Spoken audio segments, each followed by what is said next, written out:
அதாவது ஒரு மனித குலங்கள்ல பெரும் வசதி படைத்தவர்கள் பெரிய பெரிய ராஜ பரம்பரை மாதிரி வாழ்ந்து பல காலகட்டங்கள்ல மன்னர்களால் அதாவது நாட்டை ஆண்டு இருக்கக்கூடிய ஆள்களை பார்த்திருக்கிறோம். ஆனால் இந்த காலங்கள் ஒரு தலைமுறை வாழ்க்கைன்னு சொல்லுவாங்க. ஒரு தலைமுறைங்கிறது 30 ஆண்டு காலம். ஒரு தலைமுறையில 30 ஆண்டு காலம் நல்ல பொருளாதார நிலையில வலுப்பெற்று மிகப்பெரிய ஆளுமையோடு இருப்பாங்க. அந்த 30 ஆண்டு காலத்துக்கு பிறகு சுழற்சி அடுத்த நிலையை உருவாக்கிடுவாங்க. அடுத்த ஒரு மனிதன் நல்ல உருவாகி வருவார். நிரந்தரமான ஒரு முதலமைச்சரும் கிடையாது, நிரந்தரமான எதிர்கட்சியும் கிடையாதுன்னு சொல்லுவாங்க. அப்ப ஒரு மனிதனுக்கு ஏன் இந்த நிலை உருவாகுது அப்படி என்று பார்த்தால், அப்ப சுழற்சி தான் ஒரு காலச்சக்கரம் சொல்லுவாங்க. அது மனித குலத்தினுடைய வழியே காலச்சக்கரம் தான். சில பேர் நல்லா படிப்படியா மிகப்பெரிய உயர்ந்த இடத்துல அந்த ஊர்ல மிகப்பெரிய மாடி மாளிகை கோபுரம் சொல்லக்கூடிய வகையில எல்லாருக்கும் வழிகாட்டக்கூடிய பணம் படிச்சு நல்ல ஒரு பொருளாதார நிலையில பதவி அந்தஸ்து அதிகாரத்தோடு இருப்பாங்க. அந்த காலச்சக்கரம் மாறும்போது அந்த குடும்பமே ரொம்ப பலவீனமான நிலை போயிடுவாங்க. அதாவது வாழ்ந்து கெடுவாங்க. அந்த வாழ்ந்து கெடுவது எதனாலன்னு கேட்டா ஆடம்பரமான வாழ்க்கை, அவங்களுக்கு கெட்ட கிரகத்தினுடைய தோஷம், சில கர்ம பாவ வினைகள், கர்மாவை நிறைய சம்பாதிப்பாங்க. அந்த கர்மாவை நிறைய கர்மா எப்படி சம்பாதிக்கிறான்னு கேட்டீங்கன்னா, வீட்டுல வேலை செய்யறவனுக்கு கூலியை கொடுக்க மாட்டான். அதாவது அவங்களுடைய கூட இருந்து இருக்கிறவனுக்கு துரோகம் செய்வாங்க. அப்ப இருக்கப்பட்டவங்க இல்லாதப்பட்டவங்க பார்த்து அவங்களுக்கான ஒரு வழி அவங்களுடைய நலனே பார்த்து நிறைய பேர் வாழ்வாங்க. அதனால என்ன அவங்களுடைய சாபங்கள் வரும். சில பெண் துரோகம் பண்ணுவாங்க, சில பேர் கூட்டாளிகளுக்கு துரோகம் பண்ணுவாங்க, சில பேர் மருத்துவர் அறிந்து கலப்படம் பண்ணுவாங்க. இப்படி எல்லாம் பண்ணும்போது அந்த கர்ம வினை அந்த குடும்பத்தையும் அந்த காலத்தையும் பாதிச்சு அந்த வாழ்வியல் அவனுக்கு வாழ்ந்து பல தலைமுறை வாழ்க்கையிலே கெட்டு போயிட்டு 2-3 தலைமுறை மேல வர முடியாம அவங்க சாபத்தினால சில சூன்ய நிலைகளால குடும்பத்துல சில வயிற்று ஓம்பல் எரிப்பு கண்திஷ்டி மூலமாக அந்த குடும்பம் முழுமையாக பாதிச்சிடும். அந்த முழுமையா பாதிக்கக்கூடிய வகையில எதனால நீ பாதிச்ச, எதனால வாழ்த்து கெட்டீங்க அப்படிங்கிற விளக்கங்களை இந்த சூட்சமன் அடிப்படையாக இந்த ஓலைச்சுவடிகள் மூலமா பல ரகசியங்களை சொல்லி இருக்கிறாங்க. முனிவர்கள் அருள்பாவிக்கின்ற இந்த விஷயங்கள் ரகசியம்தான், சூட்சமங்கள் தான்.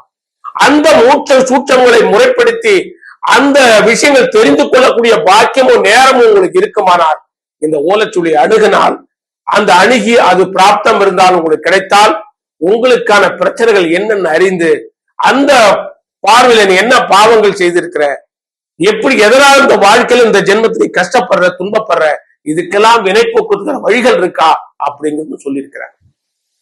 அந்த வழியை தேடி வரக்கூடிய காலம் உங்களுக்கு ஏற்படுமானால் இந்த சுவடியை பார்த்து அதுக்கான பலன்களை நீ முழுமை அடைய முடியும்.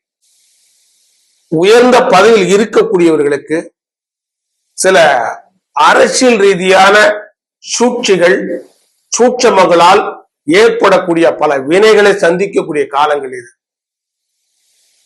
பெரிய பெரிய மாற்றங்கள் உருவாக இருக்கும். அரசியல் பதவியிலே மாற்றங்கள் வரலாம், அரசியல் அதிகாரத்திலே மாற்றங்கள் வரலாம். இப்ப நேரிடக்கூடிய காலகட்டத்துல அரசியல் மட்டும் இல்ல, இந்திய நாட்டுல பொருளாதார நிலைகள்ல பாதிப்பு உண்டாக்கலாம். ஒவ்வொரு மாநிலங்களுடைய தலைமை பொறுப்புல இருக்கிறவங்க ஒவ்வொரு விதமான துன்பங்களுக்கு ஆட்படக்கூடிய காலகட்டம் வருது. காரணம் என்ன? இயற்கை சூழ்நிலைகள் மாறிப்பட வேண்டிய காலகட்டம் வருது. அந்த இயற்கை சூழல்களால மனித குலங்களுக்கு அவதிப்படக்கூடிய காலகட்டம் வருது. அதனால முன்னெச்சரிக்கை நீர் சம்பந்தமான பிரச்சனைகள் வர இருக்கு. அந்த நீர் சம்பந்தமான பிரச்சனை ஒரு மாநிலத்துக்கும் இன்னொரு மாநிலத்துக்கும் பிரச்சனை வரும். அதனால உலகத்துல இந்திய நாட்டில் இருக்கக்கூடிய அரசியல் நிலைகள்ல சில மாற்றங்கள் வரலாம். அதாவது எதிர்கட்சியில் இருக்கிறவங்க எதுவுமே வேண்டாம்னு சொல்லி இருக்கவங்க கூட ஒரு கட்சியோட இணங்கி செல்லக்கூடிய காலகட்டம் உண்டாகும். எதிர்கட்சிகளுக்கு லாபகரமான சூழ்நிலைகள் வரப்போகுது. நம்ம தமிழ்நாட்டிலே கூட எதிர்கட்சியா இருக்கிறவங்களுக்கு கூட ஒரு புதிய மாற்றங்கள் அந்த எதிர்கட்சி சில உயர்வு நிலை ஏற்படுத்தக்கூடிய வாய்ப்பு வரப்படலாம். நீ ஆண்டு கொண்டிருக்கக்கூடிய வெற்றிங்கிற பேர் சொல்லக்கூடிய தமிழ்நாடு முதலமைச்சர் சில அரசியல் ரீதியான பிரச்சனைகளை சந்திக்கக்கூடிய வாய்ப்புகள் இருக்கு. டிசம்பர் மாசத்துக்குள்ளாக கொஞ்சம் கவனமாக நிதானமா கடைபிடிக்க இல்லை என்றால் சில பாதிப்புகளையும் சில சங்கடங்களையும் சில வினோதமான பிரச்சனைகளையும் அதனால பல கஷ்டங்களையும் அனுபவிக்கக்கூடிய காலகட்டம் இருக்கு. இந்த தமிழ்நாட்டு முதலமைச்சருக்கு ஒரு அறிவுறுத்தல் என்னன்னா, எல்லாம் சுமூகமான முறையில நீங்க செயல்பட்டுக்கிறது நல்லது.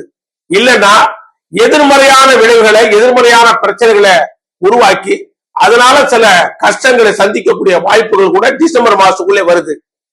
ஆகையினால துறை சார்ந்த நிலைகள்ல எல்லா விதத்திலையும் நாட்டு மக்களுக்கு நம்ம என்ன செய்ய போற கொள்கை ரீதியான ஒரு விஷயத்தை நீங்க எடுத்து வச்சாதான் நல்ல நிலையை அனுபவிக்க முடியும். ஏதோ நடந்துட்டு இருக்கிற மாதிரி அரசாங்க ரீதியான அரசியல் ரீதியான சில சூட்சமங்கள் உங்களுக்கு உருவாக போகுது. அந்த நெருக்கடிகள் வரும்.